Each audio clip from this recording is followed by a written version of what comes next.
10102027 dari Institut Tazkiyah Bogor.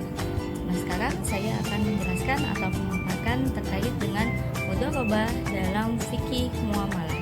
Silakan saksikan. Mudharabah.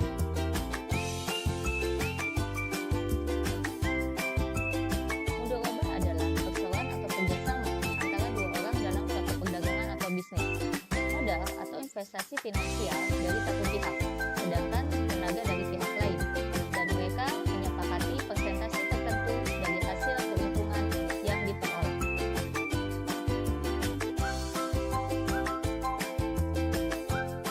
Dalil-dalil dalam mudharabah. Yang pertama, hadis Nabi Muhammad SAW riwayat Ibnu Majah dari Suhaib, yang artinya Nabi bersabda, ada 3 hal yang di dalamnya mengandung berkah: jual beli tidak secara tunai, muqarodah atau mudharabah, dan mencampur gandum dengan jemawut untuk keperluan rumah tangga, bukan untuk dijual.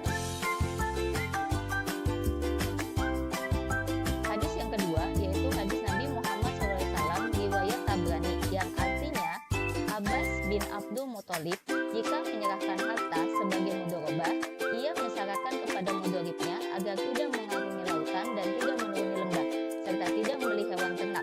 Jika persyaratan itu dilanggar, ia mudharib harus menanggung resikonya. Ketika persyaratan yang ditetapkan Abbas itu didengar Rasulullah, beliau membenarkannya.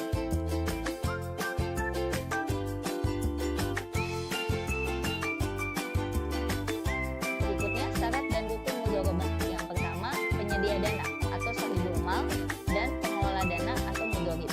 Yang kedua, ijab dan kabul, yaitu penyataan untuk mengadakan akad antara penyedia dana dan pengelola dana.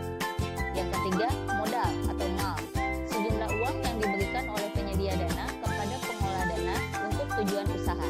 Keempat, keuntungan, yaitu jumlah yang didapat sebagai kelebihan dari modal dan diperuntukkan bagi kedua belah pihak dan harus dalam bentuk persentase atau nisbah dari keuntungan sesuai kesepakatan.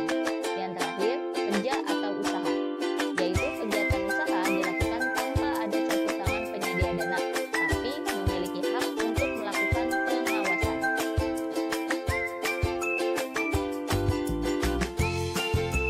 Berikut adalah ilustrasi dari transaksi mudharabah.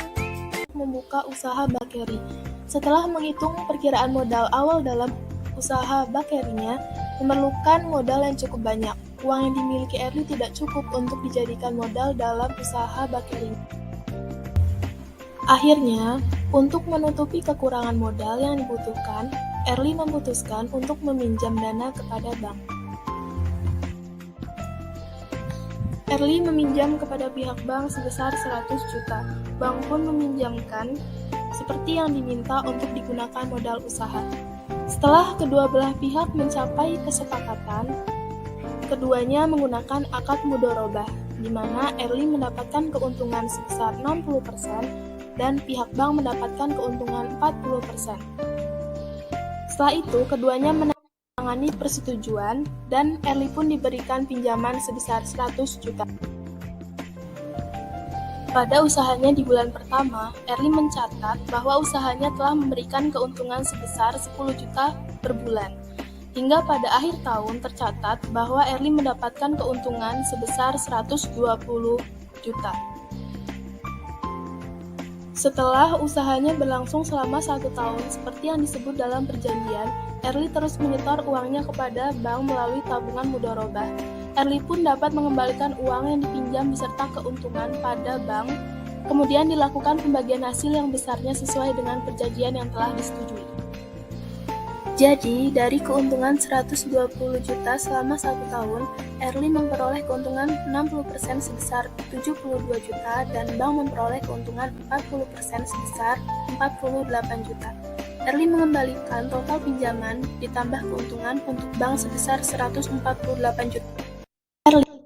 Itu merupakan penjelasan dari kegiatan mudharabah. Semoga bermanfaat ya.